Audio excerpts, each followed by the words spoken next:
Hello students, I am Ahad Hussain, your chemistry teacher. Hope you are very well. So this is your 12th lecture of some basic concepts of chemistry for class 11th. In last lecture, we have already covered 3 concentration terms. First one was molarity, second one was mole fraction, and third one was percentage weight by weight. In this lecture, we will start from the fourth concentration term, which name is weight by percentage weight by volume. तो हम लोगों ने last lecture तक ये समझ लिया था 3 concentration terms कौन कौन सी है. टोटल हम लोगों को कितनी पढ़नी है? 8 कंसंट्रेशन टर्म्स हम लोगों को पढ़नी है, जिसका नाम है पहला molarity, mole fraction, mass percent weight by wait, mass percent weight by volume, और वॉल्यूम बाय वॉल्यूम परसेंट. और इसके बाद हम लोगों को पढ़ना है ग्राम पर लीटर, यानी इसको हम लोग स्ट्रेंथ भी बोलते हैं, ठीक है ना. और नॉर्मेलिटी एंड मोलैरिटी. नॉर्मेलिटी एक आपका एक्स्ट्रा मैं थोड़ा सा पढ़ा दूंगा, क्योंकि ये 11th का टॉपिक है, लेकिन जनरली इसको लोग स्किप कर देते हैं, ठीक है बच्चों. तो मोलैरिटी तो आपको समझ में आ गया, number of moles per litre volume of solution, है ना. और मोल फ्रैक्शन क्या होता है? जैसे हम टोटल जितने भी सोल्यूशन में जितने भी कंपाउंड प्रेजेंट होंगे, है ना, उसकी टोटल फ्रैक्शन 1 मान लेंगे. जब 1 मान लेते हैं तो फिर हम लोग उसका मोल फ्रैक्शन निकालते हैं, ठीक है ना. परसेंट निकालने के लिए 100 से मल्टीप्लाई कर देंगे, फ्रैक्शन निकालने के लिए 1 मान लेंगे, है ना. उसके बाद हम लोग मास परसेंट वेट बाय वेट देख चुके हैं, है ना. देखिए वेट बाय वेट के लिए हमने क्या किया था. मान लीजिए लिखा हुआ है 5% wait by wait NaCl solution. इसका मतलब क्या होता है? अगर सोल्यूशन को हमेशा नीचे क्या लेना है? हमेशा 100 लेना है. अगर सोल्यूशन का वेट हमारा 100 ग्राम है तो NaCl कितना है? 5% है, तो 100 ग्राम का 5% कितना होता है? 5 ग्राम. इसी पे बेस्ड, अब ये तो एक कॉन्सेप्ट हो गया, इस पे बेस्ड आपको क्वेश्चन मिलेंगे आगे, ठीक है ना. इसको सारे को कंपाइल करके क्वेश्चंस बनते हैं, बहुत अच्छे लेवल के बनते हैं. तो इसलिए percentage weight by wait, percentage weight by volume, percentage volume by volume का टर्म आपको समझ में आना चाहिए. तो आज चौथी जो कॉन्सेंट्रेशन टर्म है परसेंटेज वेट बाय वॉल्यूम, यहाँ से स्टार्ट किया जा रहा है. It represent the mass of solute in grams present in 100 ml of solution. जैसे वहाँ पे मास of solute in gram present in 100 gram of solution था, इसी तरीके से यहाँ पे क्या है, यहाँ पे नीचे ग्राम नहीं हो सकता, क्योंकि वॉल्यूम है. वॉल्यूम किस में लेंगे हम लोग? ml में लेंगे. और कितना लेंगे? हमेशा नीचे वाले को आप क्या कर लेंगे? 100 मान लेंगे, ठीक है ना. यहाँ पे भी ऐसा wait by volume, volume by volume और वेट बाय वेट परसेंटेज अगर आपको निकालना हो तो नीचे वाले को हमेशा क्या कर लीजिए? Let the volume be 100 ml, या let the volume be let the mass be 100 gram, ठीक है ना. सोल्यूशन वाले पार्ट को जो नीचे रहता है उसको हम लोग 100 मान लेते हैं, ठीक है. तो ये क्या दिखाता है कि कितना वेट प्रेजेंट है सोल्यूट का 100 ग्राम 100 ml सोल्यूशन में, ठीक है ना. इसको हम लोग बोलते हैं परसेंटेज वेट बाय वॉल्यूम. तो ये फार्मूला है इसका, परसेंटेज वेट बाय वॉल्यूम का, wait of solute in gram upon volume of solution in ml into 100. ये आपको परसेंटेज वेट बाय वॉल्यूम दे देता है, ठीक है. अच्छा देखिए, जैसे एक एग्जांपल के तौर पे 4% wait by volume NaCl aqueous solution, ठीक है ना. ये NaCl ऐसे ही ले लिया, रैंडम एक एग्जांपल है, ठीक है. तो 4% वेट बाय वॉल्यूम लिखने का मतलब क्या है? इसका मतलब है कि अगर सोल्यूशन को हमने 100 ml मान लिया, ये नीचे सोल्यूशन का होता है, ऊपर सोल्यूट का होता है, ठीक है ना. तो नीचे सोल्यूशन को अगर हमने 100 ml मान लिया तो 4% वेट है उसका सोल्यूट का, तो 4% 100 ml का कितना होगा? 4% 100 ml का कितना होगा? 4 ग्राम. बात समझ में आ रही है बच्चों? चलिए, always take denominator as 100 ml in case of percentage weight by volume. If percentage weight by weight required, then always take the denominator as 100 gram. Okay बच्चों. तो जब वॉल्यूम दिया रहेगा तो ml में लेना है, जब वेट दिया रहेगा तो हमको डिनोमिनेटर ग्राम में लेना पड़ेगा, 100 ग्राम, ठीक है बच्चों. ये छोटे छोटे कॉन्सेप्ट हैं, ये अभी बिल्ड कर लीजिए, ये सब काम आएंगे. अच्छा, इंपॉर्टेंट कन्वर्जन, कुछ वॉल्यूम से रिलेटेड कन्वर्जन आप लोगों को पता ही होगा कि 1 ml कितना होता है? 1 सेंटीमीटर क्यूब बोलते हैं या 1 cc बोलते हैं. 1 लीटर को हम लोग 1000 ml बोलते हैं या 1000 सेंटीमीटर क्यूब बोलते हैं, या 1 डेसीमीटर क्यूब भी बोलते हैं. 1 मीटर क्यूब कितना होता है? 1000 डेसीमीटर क्यूब के बराबर होता है, या 1000 लीटर के बराबर होता है. इसको हम और क्या बोल सकते हैं? 10⁻6 सेंटीमीटर क्यूब. अच्छा बच्चों, इस तरीके से जब भी कहीं लिखा रहा है डेसीमीटर क्यूब, सेंटीमीटर क्यूब, तो वो दोनों का क्यूब होता है. डेसी का भी क्यूब होता है, मीटर का भी क्यूब होता है, सेंटी का भी क्यूब होता है और मीटर का भी क्यूब होता है. इसको इस तरीके से लिखने का कन्वेंशन होता है. ये सब आप लोग 9th से पढ़ते आ रहे होंगे. अब एक और कंसंट्रेशन टर्म हमारी आती है percentage volume by volume. It represent the volume of solute present in 100 ml of solution. हम इस पर ज़्यादा टाइम नहीं देंगे बच्चों, है ना, इन सबों पे भी क्वेश्चन बनते हैं, लेकिन इन सब पे हमको ज़्यादा टाइम नहीं अभी स्पेंड करना है, ठीक है। Percentage volume by volume, it represent the volume of solute present in 100 ml of solution. क्या कह रहा है कि अभी तक वेट बाई वॉल्यूम देख रहे थे या वेट बाई वेट देख रहे थे, अब क्या है परसेंटेज वॉल्यूम बाई वॉल्यूम। तो नीचे हमेशा 100 ले लीजिए, ठीक है। जैसे मान लीजिए आपका इसका फॉर्मूला क्या होगा, percentage volume by volume, volume of solute in ml upon volume of solution in ml into 100, ठीक है। डिनोमिनेटर कितना लेना है 100 हमेशा, ठीक है। चलिए अगर लिखा है कहीं पे 4% volume by volume of NaCl solution, है ना, मॉल्टेन ले लीजिए ऐसे ही रैंडम एग्जांपल के तौर पे, तो इसका मतलब क्या होगा, अगर परसेंटेज 4, अब क्वेश्चन में आपको इस तरीके से नहीं देगा, है ना, कि सॉल्यूट का वेट दे दें, इसका दे दें, शॉर्ट में वो लिख देगा 4% weight by volume by volume, या 4% वेट बाई वेट, या 4% वेट बाई वॉल्यूम, इस तरीके का कुछ भी लिख देगा, तो आपको उससे डेटा एक्सट्रैक्ट करने आना चाहिए। इस तरह से अगर कहीं लिखा आ गया क्वेश्चन में, तो उसका क्या मतलब होगा, इफ़ सोल्यूशन इज़ 100 ml, ठीक है ना, हम लोग क्या लेट कर लेंगे, सोल्यूशन इज़ 100 ml, तो वॉल्यूम ऑफ सोल्यूट क्या हो जाएगा 4 ml। बात समझ में आ रही होगी बच्चों। तो ये बहुत छोटे छोटे चीज़ें हैं, इसको बहुत ज़्यादा टाइम दे करके चलिए ठीक है।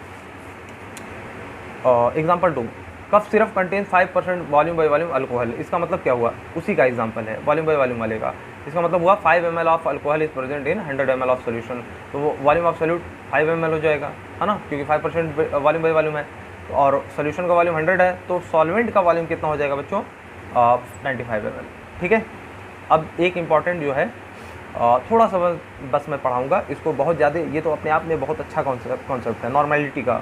नॉर्मेलिटी जो बच्चे समझ लेते हैं उनको टाइट्रेशन वगैरह करने में आसानी होती है, तो थोड़ा बहुत आप लोग आइडिया अभी से ले लीजिए 11th में ही। ये 12th में इसको बहुत ज़्यादा ज़रूरत पड़ती है, लेकिन 11th में भी आप लोगों को थोड़ा आइडिया होना चाहिए, ठीक है। नॉर्मेलिटी क्या होती है, जैसे एक मोलैरिटी टर्म है ना, वैसे ही नॉर्मेलिटी टर्म होती है। मोलैरिटी क्या होती है, number of moles of solute upon volume of solution in litre. उसी तरीके से नॉर्मेलिटी, जिसको n से डिनोट करते हैं, मोलैरिटी को m से करते हैं, और नॉर्मेलिटी का सिंबल जो होता है वो कैपिटल N होता है। तो नॉर्मेलिटी क्या होता है बच्चों, number of gram equivalent upon volume of solution in litre.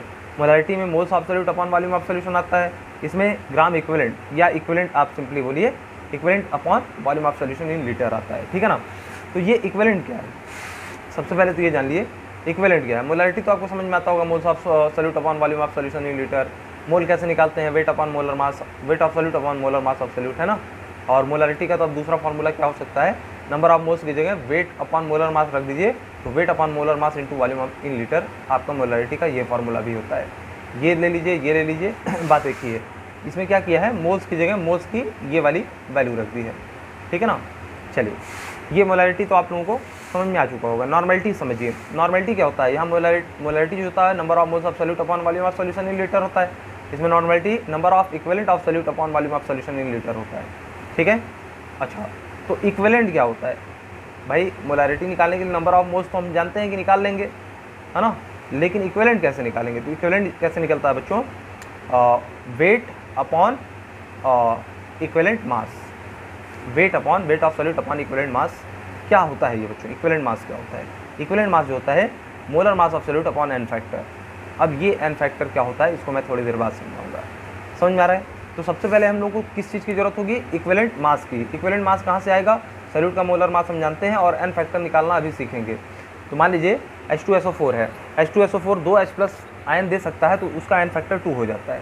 Acid जितने H+ आयन दे सकते हैं वो उसका एन फैक्टर होता है, बेस जितने OH- दे सकते हैं वो उसका एन फैक्टर होता है, और साल्ट के केस में टोटल पॉजिटिव चार्ज या टोटल नेगेटिव चार्ज ही एन फैक्टर होता है। तीनों का एग्जाम्पल मैं बता दे रहा हूँ, अभी रैंडमली बता दे रहा हूँ, उसके बाद मैं फिर समझा दूँगा। H2SO जैसे HCl है, कोई पूछ ले कि HCl का एन फैक्टर कितना है, तो HCl एक एसिड है क्योंकि इसमें H+ है, और कितने H+ ये दे सकता है, H+ एक ही दे सकता है, एक मॉलिक्यूल या एक कंपाउंड एक ही H+ दे पा रहा है, इसलिए इसका एन फैक्टर कितना है 1। अच्छा, H2SO4 कितने H+ दे सकता है 2, इसलिए इसका एन फैक्टर कितना हो गया 2। अच्छा, H3PO4 कितना H+ दे सकता है 3 H+ दे सकता है बच्चों, इसलिए इसका एन फैक्टर कितना हो गया 3।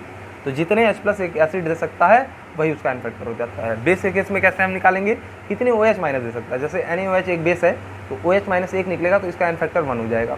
अच्छा, MgOH का होल ट्वाइस, ये एक बेस है, और अगर ये 2 OH- दे सकता है तो इसका एन फैक्टर कितना हो जाता है बच्चों 2 हो जाता है। ठीक है। इसी तरीके से आपका जितना भी OH माइनस कोई भी बेस देगा वही उसका एन फैक्टर हो जाएगा। सॉल्ट क्या होता है, जैसे NaCl, एसिड के अनायन और बेस के कटायन से मिलकर के क्या बनता है, सॉल्ट बनता है। अब सॉल्ट भी दो तरह के होते हैं, ये आगे चल के आप पढ़ेंगे, सिंपल सॉल्ट और कॉम्प्लेक्स सॉल्ट। सिंपल सॉल्ट मतलब एक कटायन एक अनायन, और कॉम्प्लेक्स सॉल्ट का मतलब मोर देन वन कटायन और more than one अनायन in a salt is called complex cation. ये आप लोग कोऑर्डिनेशन कंपाउंड में पढ़ेंगे जब आप लोग 12th में जाएंगे। ठीक है बच्चों, अभी आप लोग एन फैक्टर समझ रहे हैं सॉल्ट के लिए। सॉल्ट के लिए एन फैक्टर कैसे निकालते हैं बच्चों, जैसे NaCl एक सॉल्ट है, NaCl कहाँ से आया होगा, NaOH से Na प्लस आया है, और Cl माइनस Cl कहाँ से आया, HCl से, Cl माइनस HCl से आया है। तो एसिड का अनायन कौन है, Cl माइनस HCl का, और बेस का कटायन कौन है, Na प्लस NaOH का। तो Na प्लस और Cl माइनस मिल करके NaCl बना लेते हैं। ये एक सिंपल सॉल्ट है क्योंकि एक ही कटायन और एक ही अनायन प्रेजेंट है। तो अगर सिंपल सॉल्ट है तो इसका आप एन फैक्टर कैसे निकालेंगे, पॉजिटिव चार्ज कौन है, Na प्लस है ना, और नेगेटिव कौन है, Cl माइनस NaCl में। तो या तो पॉजिटिव ले लीजिए या तो नेगेटिव ले लीजिए, पॉजिटिव भी एक है नेगेटिव भी एक है, इसका मतलब इसका एन फैक्टर कितना है, 1। अच्छा, MgCl2 का क्या हो जाएगा, Mg पे +2 चार्ज है ना, तो इसका एन फैक्टर 2 हो गया। अच्छा, या माइनस से लेना है तो क्लोरीन पे -1 होता है, लेकिन MgCl2 में 2 क्लोरीन है, 2 क्लोराइड आयन है, तो इसका एन फैक्टर 2 हो जाएगा। ठीक है, या तो कटायन या तो अनायन, है ना। इसी तरीके से AlCl3 का एन फैक्टर कितना हो जाएगा, तो बच्चों AlCl3 जो होता है, ये आपको एक बात याद रखनी पड़ेगी कि AlCl3 अपने आप में ये स्टेबल कंपाउंड नहीं है, ये अपने आप को स्टेबलाइज करने के लिए डाइमराइज हो जाता है, और किस फॉर्म में रहता है, Al2Cl6 के फॉर्म में रहता है। तो एक एल्यूमिनियम पे +3 का चार्ज होता है, और कंपाउंड Al2Cl6 में कितना एल्यूमिनियम है, 2, तो 3 × 2 6 इसका एन फैक्टर हो जाएगा। तो ये एन फैक्टर वगैरह आपको मैं रिडॉक्स रिएक्शन में बहुत ही इलेबोरेट में समझाऊंगा। ठीक है ना, जब मैं रिडॉक्स चैप्टर पढ़ाऊंगा तो उसमें एन फैक्टर का बहुत ज़्यादा यूज है। अभी तो मैं बस इसलिए बता दे रहा हूँ ताकि आप लोग को नॉर्मेलिटी थोड़ा सा समझ में आ जाए। अब एन फैक्टर समझ में आ गया। मान लीजिए इक्विवेलेंट मास ऑफ H2SO4 निकालना है, तो H2SO4 का मोलर मास होता है 98, और इसका एन फैक्टर कितना होता है, 2H+ दे सकता है, इसलिए इसका एन फैक्टर कितना हो जाएगा, 2। तो 98/2 कितना हो जाएगा, 49। तो H2SO4 का इक्विवेलेंट मास कितना आ गया, 49। बात समझ में आ रही है बच्चों। इसकी मान लीजिए H2SO4 की नॉर्मेलिटी निकालनी, उसका प्रोसेस बता रहे हैं, तो उसका molar mass upon N factor. ठीक है, 98 मोलर मास होता है, एन फैक्टर 2 होता है H2SO4 का। अब कितना आ गया इक्विवेलेंट मास, 49। ठीक है, हमको गिवन वेट कुछ दिया रहेगा सोल्यूट का, H2SO4 का अगर क्वेश्चन देगा तो उसका वेट कुछ दिया रहेगा। वेट को हम अभी जो 49 अपना इक्विवेलेंट मास निकाले हैं उससे डिवाइड कर देंगे, जितना भी वेट दिया है इक्विवेलेंट मास से डिवाइड करेंगे तो हमारा क्या आ जाएगा, इक्विवेलेंट आ जाएगा। मतलब बच्चों जैसे हम मोल निकालने के लिए क्या करते थे, वेट अपॉन मोलर मास, है ना, यहाँ पे क्या करना है, इक्विवेलेंट निकालने के लिए वेट अपॉन इक्विवेलेंट मास। बात समझ में आ रही, बस इतना सा फर्क है। देखिए, मोल निकालने के लिए weight upon molar mass, equivalent निकालने के लिए weight upon equivalent mass. Equivalent mass कैसे निकलता है अभी बताया है, molar mass upon N factor. बात समझ में आ रही है। एन फैक्टर कैसे निकलता है, एसिड बेस और सॉल्ट के लिए मैंने अभी अलग अलग केस बताया है कि एन फैक्टर एसिड के लिए जितना H+ दे दे, बेस के लिए जितना OH- दे दे बेस, और जितना सॉल्ट के लिए जितना पॉजिटिव या नेगेटिव चार्ज है, पॉजिटिव या नेगेटिव चार्ज जितना भी होता है सॉल्ट में, वही उसका एन फैक्टर हो जाता है। ठीक है, जो भी सॉल्यूट मेरा रहेगा एसिड बेस या सॉल्ट, उसके अकॉर्डिंग हम अपना देख लेंगे। ठीक है तो इक्विवेलेंट मास हमको निकालना आ गया, molar mass upon N factor. अब इक्विवेलेंट मास निकल गया तो वेट अपॉन इक्विवेलेंट मास से हम इक्विवेलेंट निकाल लेंगे। अब जो इक्विवेलेंट निकलेगा उसको हम ऊपर रखेंगे, और जितना वॉल्यूम ऑफ सोल्यूशन दिया रहेगा, या ml में दिया रहेगा या लीटर में दिया रहेगा, तो वॉल्यूम ml में है, लीटर में है तो नीचे सीधे जितना लीटर दिया रहेगा रख देंगे। अगर ml में दिया है तो नीचे ऊपर कितना कर देंगे, 1000 में मल्टीप्लाई कर देंगे, हमारा नॉर्मेलिटी निकल आएगा बच्चों। ठीक है ना। तो इक्विवेलेंट क्या होता है बच्चों, इक्विवेलेंट होता है वेट अपॉन इक्विवेलेंट मास। आप इस फॉर्मूले को ऐसे भी लिख सकते हैं, नॉर्मेलिटी इज इक्वल टू, अब इक्विवेलेंट की जगह वेट अपॉन इक्विवेलेंट मास लिख सकते हैं। जैसे आप मोलरिटी की जगह वेट अपॉन मोलर मास लिख दे रहे थे, मोल की जगह वेट अपॉन मोलर मास लिख दे रहे थे, उसी तरीके से इक्विवेलेंट की जगह वेट अपॉन इक्विवेलेंट मास लिख सकते हैं। तो बस इतना सा ही फ़र्क है, यहाँ पे इक्विवेलेंट निकालना पड़ता है नॉर्मेलिटी के लिए, यहाँ पे मोलरिटी के लिए मोल्स निकालना पड़ता है ना। Moles upon volume of solution in litre molarity हो जाता है, number of equivalent upon volume of solution in litre normality हो जाता है। इतना आइडिया अभी के लिए बहुत है बच्चों। ठीक है, इसको और फर्दर आप देखना चाहें तो नॉर्मेलिटी क्या होगा, वेट अपॉन इक्विवेलेंट मास है ना। इक्विवेलेंट मास होता क्या है, इक्विवेलेंट मास होता क्या है बच्चों, इक्विवेलेंट मास होता है molar mass upon N factor. ठीक है ना, तो इक्विवेलेंट मास की जगह वैल्यू रख दीजिए मोलर मास, मतलब यूनिट रख दीजिए मोलर मास, और अपॉन एन फैक्टर है तो एन फैक्टर ऊपर चला जाएगा। तो नॉर्मेलिटी का एक और फार्मूला हो सकता है, weight of solute upon molar mass of solute upon मतलब इसी के साथ volume of solution in litre आएगा नीचे, और ऊपर क्या आ जाएगा, एन फैक्टर ऑफ सोल्यूट। बात समझ में आ रही है बच्चों। इसको और सिंप्लीफाई करके ये देखिए, ये टर्म तो हमारी मोलरिटी होती है, weight upon molar mass into volume in litre, ये क्या होता है, मोलैरिटी होता है। तो नॉर्मेलिटी और मोलैरिटी में यहाँ से रिलेशन भी आ जाता है, normality is equal to molarity into n factor. और आपको जब आप रिडॉक्स टाइट्रेशन करेंगे लैब में तो यही चीज़ काम आएगी, ठीक है ना, कि नॉर्मेलिटी हमको निकालनी रहेगी मोलैरिटी से, मोलैरिटी दी रहेगी तो नॉर्मेलिटी निकाल लेंगे, नॉर्मेलिटी दी रहेगी तो मोलैरिटी निकाल लेंगे। अगर हम कहें कि किसी सोल्यूशन का जिसमें H2SO4 की जो नॉर्मेलिटी मोलैरिटी है वो 49 है, उसकी नॉर्मेलिटी निकालिए, तो आप H2SO4 का नॉर्मेलिटी कैसे निकालेंगे, मोलैरिटी तो 49 दी है तो मोलैरिटी 49 रखेंगे, एन फैक्टर कितना होगा H2SO4 का 2, तो 49 इंटू 2 कितना हो जाएगा 98 हो जाएगा नॉर्मेलिटी, ठीक है ना बच्चों। नॉर्मेलिटी दी रहेगी, मोलैरिटी निकालना रहेगा, तो आप क्या करेंगे, एन फैक्टर से डिवाइड कर देंगे, मोलैरिटी निकल जाएगी। तो ये बहुत सिंपल है बच्चों, आप लोग समझ चुके होंगे, अगर नहीं समझ चुके हैं कोई बात नहीं, ये फिर से आपके सामने आएगा। एन फैक्टर के लिए मैंने अभी जो बताया है वही चीज़ है, आप लोग इसको पढ़ लीजिएगा, आइडिया हो जाएगा। एसिड के लिए जितने H+ दे सकता है कोई एसिड, मतलब एक मॉलिक्यूल, बेसिस के लिए एक मॉलिक्यूल कितना, अगर बेस है तो कितना OH- दे सकता है। सॉल्ट के लिए टोटल पॉजिटिव या नेगेटिव चार्ज। आयंस के केस में मान लीजिए आयंस दिया है क्वेश्चन में और उसका एन फैक्टर निकालना है, तो जितना आयन पे चार्ज होता है वही उसका एन फैक्टर हो जाता है। रिड्यूसिंग या ऑक्सीडाइजिंग एजेंट का केस जो है ये अभी काम के नहीं है आपके, जब रिडॉक्स में पढ़ाऊँगा तो इसका भी यूज होगा, ठीक है। चलिए, तो normality is equal to molarity into valency factor या एन फैक्टर, इसी को बोलते हैं, ठीक है ना। तो normality is equal to molarity into Z. अब एन फैक्टर लिखिए या जेड फैक्टर लिखिए, बात आपके ऊपर है कि आप किस तरीके से उसको समझते हैं, ठीक है ना। Normality is equal to molarity into n factor, मैं तो ये कहूँगा कि एन फैक्टर लिखा करिए, यहाँ पे जेड कीजिएगा, ठीक है।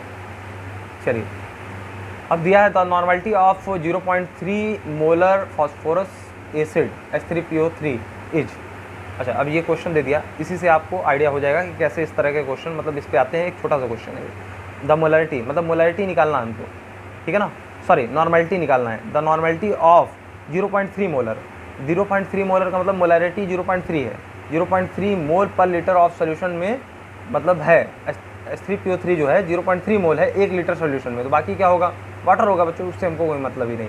हमारा तो सीधा रिलेशन लगाना है मोलैरिटी और नॉर्मेलिटी का, जो रिलेशन मैंने बताया था, normality is equal to molarity into n factor, वही यहाँ लगाना है और हमारा आंसर आ जाएगा।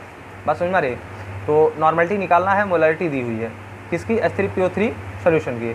H3PO3 एक एसिड होता है बच्चों, जैसे 3 एसिड होते हैं, एक H3PO2 होता है, एक H3PO3 होता है, एक H3PO4 होता है ना। H3PO2 क्या होता है, एक H+ दे सकता है, H3PO3 2 H+ दे सकता है और H3PO4 3 H+ दे सकता है। ऐसा क्यों होता है बच्चों, क्योंकि देखो H3PO3 में क्या होता है कि एक ऑक्सीजन तो डबल बॉन्ड से फास्फोरस से जुड़ा होगा, और कितने हाइड्रोजन है, 3 हाइड्रोजन है, तो सिंगल जितने ऑक्सीजन बचे हैं H3PO3 में 3 ऑक्सीजन है ना, तो दोनों को सिंगल बॉन्ड से आप कनेक्ट करिए, एक को डबल बॉन्ड से, बाकी को सिंगल बॉन्ड से। अच्छा, कितने हाइड्रोजन है, 3 है, तो जितने ऑक्सीजन को रिक्वायर्ड है 2 बॉन्ड की ना, तो एक हाइड्रोजन इससे जोड़ दिया, एक इससे जोड़ दिया, और एक डायरेक्ट फास्फोरस से जोड़ दिया, क्योंकि फास्फोरस की वैलेंसी 5 होती है। अब देखो बच्चों, डायरेक्टली कौन ऑक्सीजन से हाइड्रोजन जुड़ा है, ये दोनों ना, तो यही दोनों निकल सकते हैं। हाइड्रोजन और फास्फोरस के बीच में जो इलेक्ट्रोनेगेटिविटी डिफरेंस होता है वो बहुत कम होता है, इसलिए ये वाला H+ नहीं निकलेगा। ऑक्सीजन और हाइड्रोजन के बीच में जो H+ होता है वो निकल जाता है, तो यहाँ 2 H+ निकलने की संभावना, इसलिए इसका क्या है, एन फैक्टर 2 है। H3PO3 में क्या होता है बच्चों, यहाँ बीच में ऑक्सीजन आ जाता है, उससे हाइड्रोजन जुड़ा रहता है, यानी तीनों हाइड्रोजन तीनों ऑक्सीजन से जुड़ जाते हैं। H3PO4 में एक तो डायरेक्ट जुड़ा रहेगा ऐसे डबल बॉन्ड से, और बाकी हाइड्रोजन ऑक्सीजन जो होंगे एक सिंगल बॉन्ड से, यानी H3PO4 है ना, तो 4 ऑक्सीजन लगाएंगे। अब एक हाइड्रोजन कहाँ लगा देंगे, इस वाले ऑक्सीजन पे जो H3PO4 में एक और आएगा है ना, उसके साथ लगा रहेगा, यानी 3 हाइड्रोजन निकल सकते हैं। H3PO2 में क्या होगा, यहाँ से ऑक्सीजन हटाइए, डायरेक्ट ये हाइड्रोजन से जुड़ जाएगा, 2 ऑक्सीजन हो गया और H3 हो गया। यहाँ पे कितने, H3PO2 के केस में कितने हाइड्रोजन H+ के फॉर्म में निकल सकते हैं, सिर्फ एक। तो आप ये बात समझ गए होंगे कि H3PO2 ऑर्थोफॉस्फोरस एसिड, H3PO3 आपका फास्फोरस एसिड, और H3PO4 फास्फोरिक एसिड होता है। इसकी जो H+ देने की टेंडेंसी है वो अलग अलग है। बात समझ में आ रही है। चलिए, तो इसका एन फैक्टर कितना हो जाएगा बच्चों, 2, क्योंकि ये 2 H+ सोल्यूशन में जाने के बाद रिलीज़ कर सकता है। एन फैक्टर भी समझ में आ गया। मोलैरिटी दी ही है, नॉर्मेलिटी नहीं निकाल सकते हैं, बिल्कुल निकाल सकते हैं। Normality is equal to molarity into n factor. Since H3PO3 gives 2 H+ ions in solution, therefore n factor of H3PO3 is 2। N factor कितना हो गया H3PO3 का, जो हमको दिया हुआ है फास्फोरस एसिड का, 2। अगर एन फैक्टर आ गया तो नॉर्मेलिटी का तो फार्मूला होता है, मोलैरिटी से मल्टीप्लाई कर देंगे एन फैक्टर का, तो आ जाएगा नॉर्मेलिटी क्या हो जाएगी बच्चों, मोलैरिटी तो दी थी क्वेश्चन में 0.3, और एन फैक्टर मैंने निकाल लिया है, एन फैक्टर से मल्टीप्लाई कर दिया 2 से, कितना आ गया 0.6। तो हमारा आंसर कौन सा सही है, डी करेक्ट है। बात समझ में आ गई होगी बच्चों, ये इस तरीके से क्वेश्चन बनते हैं। अच्छा, अब एक 7th कॉन्सेंट्रेशन टर्म देख लिया जाए, ये भी नॉर्मलिटी भी एक concentration term. 7th concentration terms कौन सी है बच्चों, स्ट्रेंथ। स्ट्रेंथ को और क्या कहते हैं बच्चों, पर ग्राम पर लीटर इसको और बोला जाता है, ठीक है ना। इसका नाम, दूसरा नाम क्या है, ग्राम पर litre. It represents the mass of solute in gram present in 1 litre of solution. बच्चों हम थोड़ा तेज बोल रहे हैं, जल्दी बोल रहे हैं, इसका रीज़न है। अब मुझे इस पर बहुत ज़्यादा टाइम नहीं देना अभी बच्चों। अब मैं जब क्वेश्चन आंसर इसका अलग से कराऊंगा, बहुत सारे क्वेश्चन कराऊंगा, वैरायटी ऑफ क्वेश्चंस कराऊंगा। अभी सबसे पहले आप लोग का क्या एम होना चाहिए, कॉन्सेप्ट को आप ग्रैब कर लीजिए पूरी तरीके से। कॉन्सेप्ट आएंगे, मुझे क्वेश्चन कराने में बहुत टाइम नहीं लगेगा और एक से एक क्वेश्चन मैं आपको कराऊंगा। सारा का सारा डाउट जो रह जाएगा ना बच्चों, सब एक बार में निकल जाएगा, आप घबराइए नहीं। मुझे जल्दी से एक नेक्स्ट चैप्टर पढ़ाना है और 2-3 चैप्टर मैं जल्दी से कवर करा के फिर आप लोगों को सारे जितने भी चैप्टर्स मैंने पढ़ाए हैं, जितना भी कॉन्सेप्ट समझाया है, उस पर क्वेश्चन आंसर कराऊंगा। एनसीईआरटी तो पूरा करा दूंगा और साथ ही साथ अलग से अच्छे लेवल के क्वेश्चन, जिससे आपका पूरा कॉन्सेप्ट क्रिस्टल क्लियर हो जाए, वो हो जाएगा। उसके लिए आपको क्या करना है बच्चों, तब तक जो भी मेरे लेक्चर्स हैं उसको रिवाइज़ भी करिए साथ ही साथ, ठीक है ना। कॉन्सेप्ट अच्छे से आएंगे तो आपका जो है क्वेश्चन आंसर लगाने में कोई दिक्कत नहीं, ये मेरी गारंटी है। चलिए, मैं इसको बहुत शॉर्ट वे में पढ़ा रहा हूँ बच्चों। अगर मैं इसी को चाहता 12-13 लेक्चर में मैं ख़त्म करना चाह रहा हूँ, मैं इसको चाहता तो 25 लेक्चर में कंप्लीट कराता, ठीक है ना। ये इतना लेंदी चैप्टर है, अपने आप में इतना वेटेज रखता है। Some basic concept of chemistry, ये अपने आप में पूरी केमिस्ट्री है, समझ लीजिए बच्चों। बहुत ज़्यादा जानदार चैप्टर है ये, ठीक है। तो इसके जब मैं क्वेश्चन कराऊंगा तो आपको समझ में आएगा कि मैं कॉन्सेप्ट इतना ज़्यादा क्यों समझा रहा था, है ना। चलिए, 7th स्ट्रेंथ, इसको क्या कहते हैं, ग्राम पर litre. It represent the mass of solute in gram present in 1 litre of solution. Strength क्या होता है, weight of solute in gram upon volume of solution in litre. Molarity क्या होती थी, moles of solute upon volume of solution in litre. Strength क्या होता है, weight of solute in gram upon volume of solution in litre. तो दोनों बहुत अलग चीज़ है, दोनों में बहुत डिफरेंस है, लेकिन कुछ सिमिलरिटी भी है बच्चों, ठीक है ना। अच्छा देखिए, एक चीज़ और जान लीजिए, नोट, डेंसिटी क्या होती है, वेट अपॉन वॉल्यूम। ये किसके लिए होता है, सोल्यूशन के लिए होता है। डेंसिटी किसकी निकालते हैं हम लोग बच्चों, सोल्यूशन की निकालते हैं। तो डेंसिटी का फॉर्मूला क्या होता है, weight of solution upon volume of solution.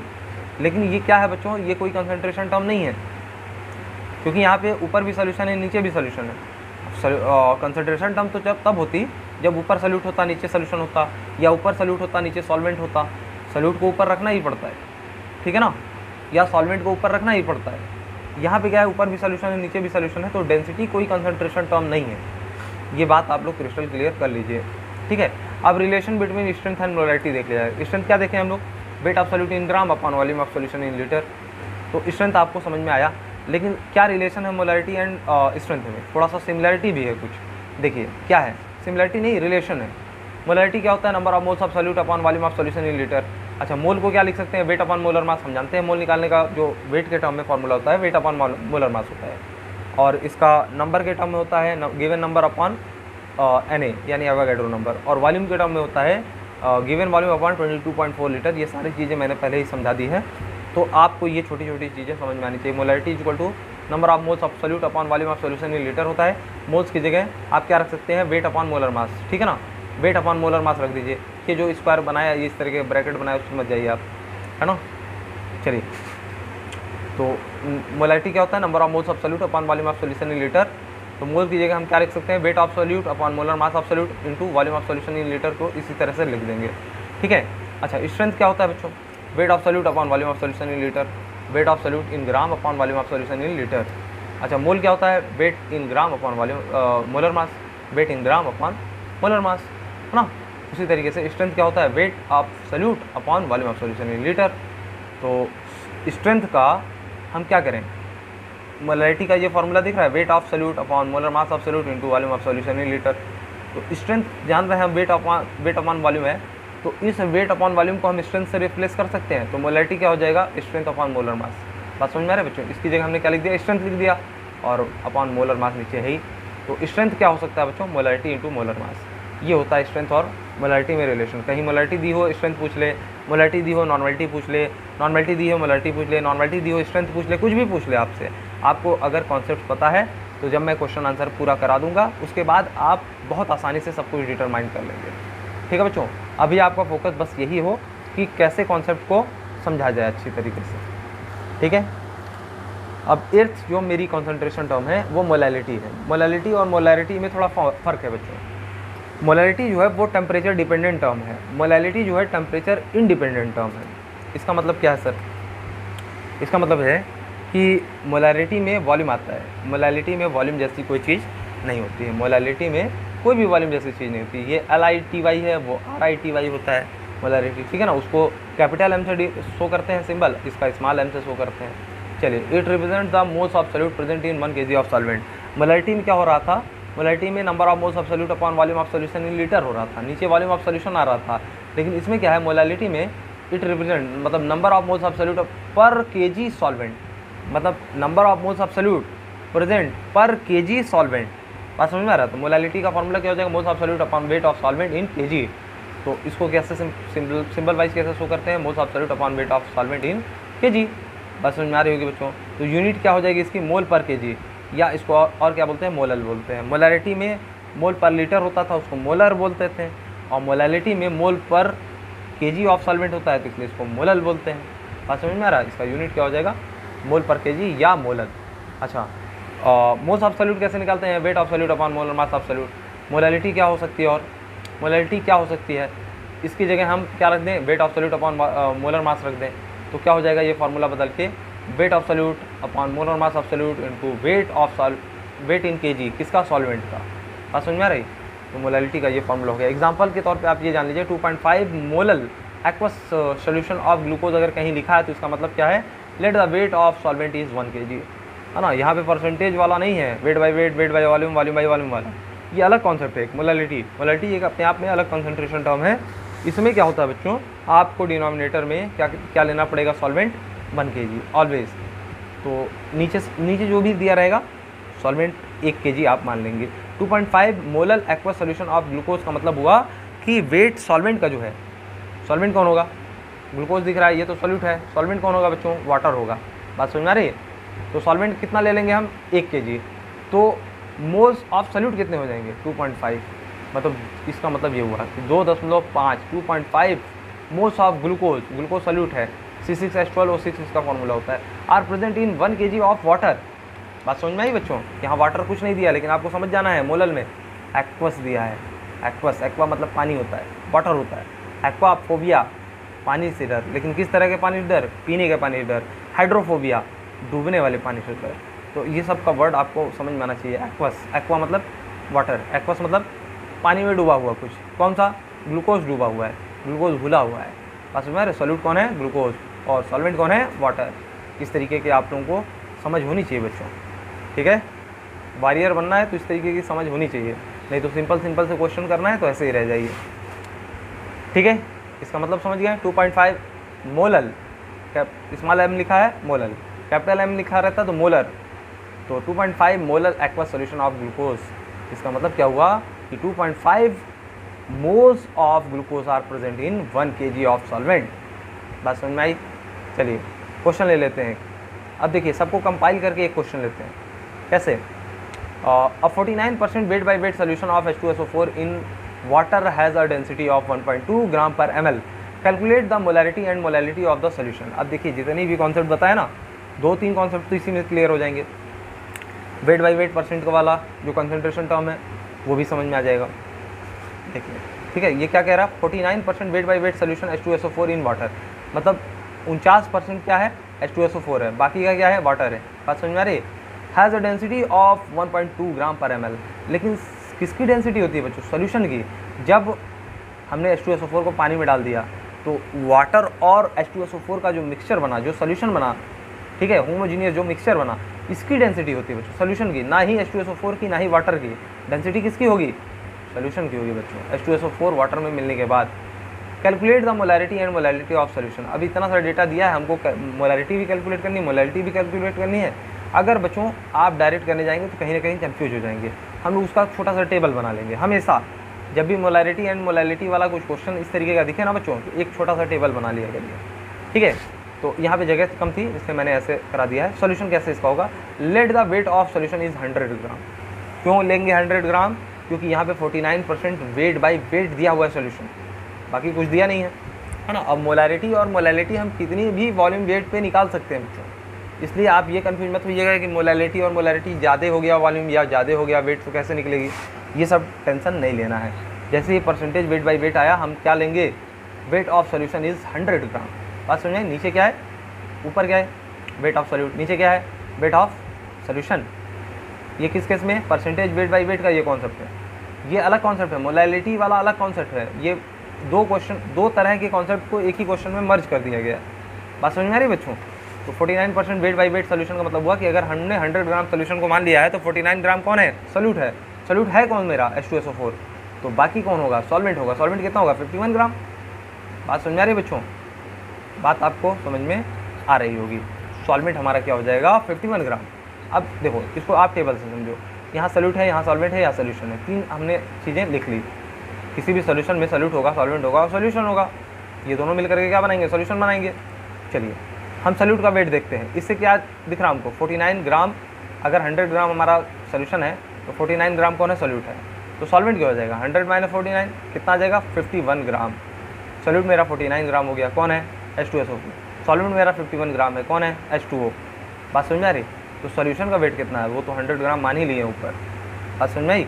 अच्छा, अगर सोल्यूट का वेट निकल गया तो मोल्स हम निकाल सकते हैं, बिल्कुल निकाल सकते हैं। मोल का फॉर्मूला क्या होता है, वेट अपॉन मोलर मास। मोलर मास H2SO4 का कितना होगा, 98। तो कितना वेट है, 49 ग्राम, यहाँ से निकाला। मोलर मास कितना है, 98।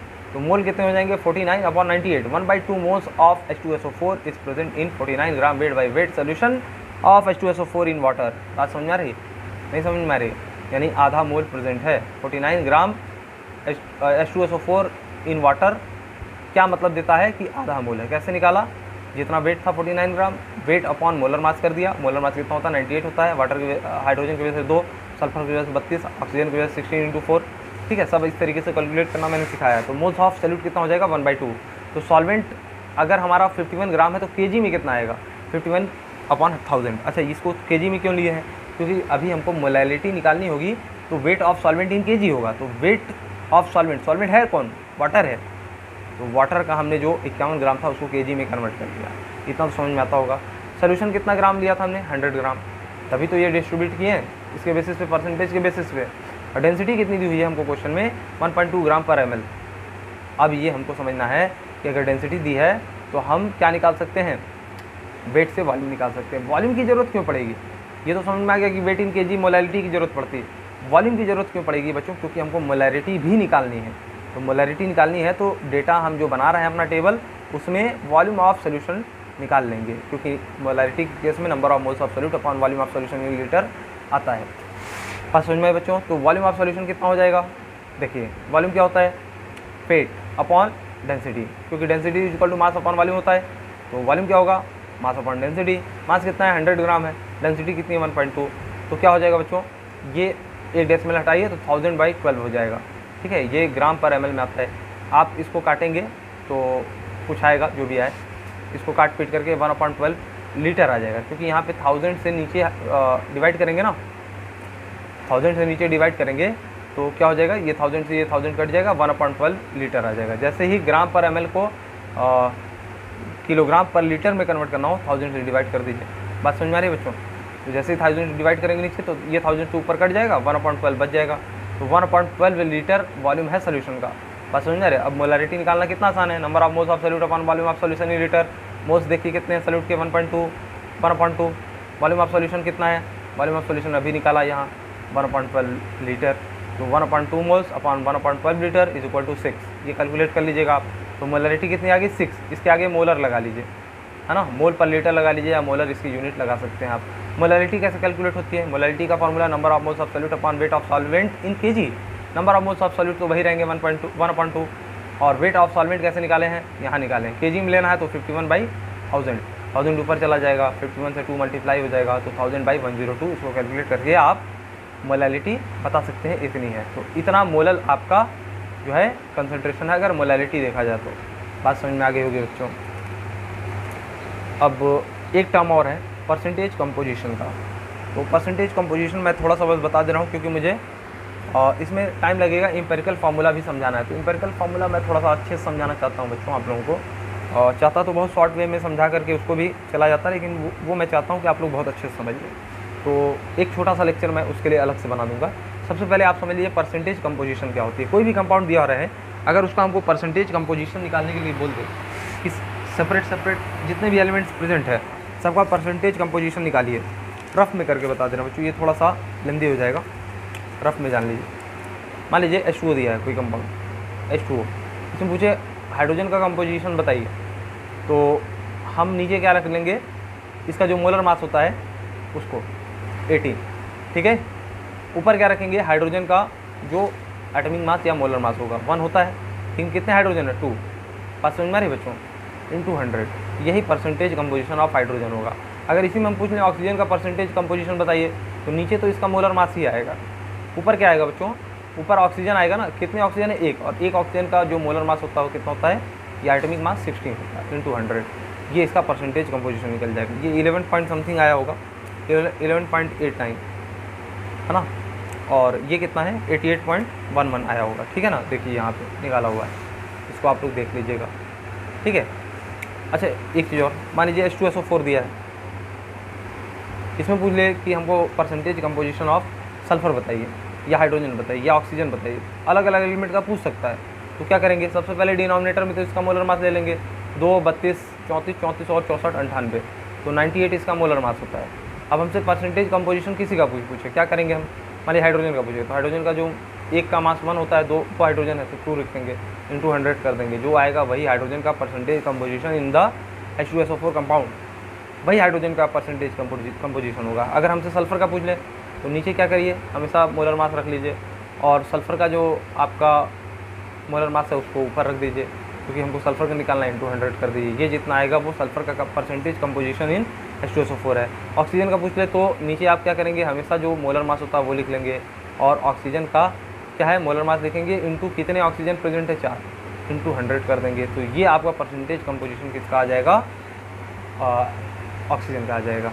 कोई भी कंपाउंड ले लीजिए बच्चों, कोई भी कंपाउंड ले लीजिए, CH3COOH ले लीजिए, इसमें हमको पूछ लें कि या C6H12O6 ले लीजिए, इसमें हमको पूछ लें कि कार्बन का हमको परसेंटेज कंपोजिशन बताइए, तो इसका हम मोलर मास ऐड करेंगे, कितना होता है 12 × 6 72, प्लस 12 प्लस 16 × 6 96, टोटल ऐड करके आप देखेंगे लगभग कितना आएगा,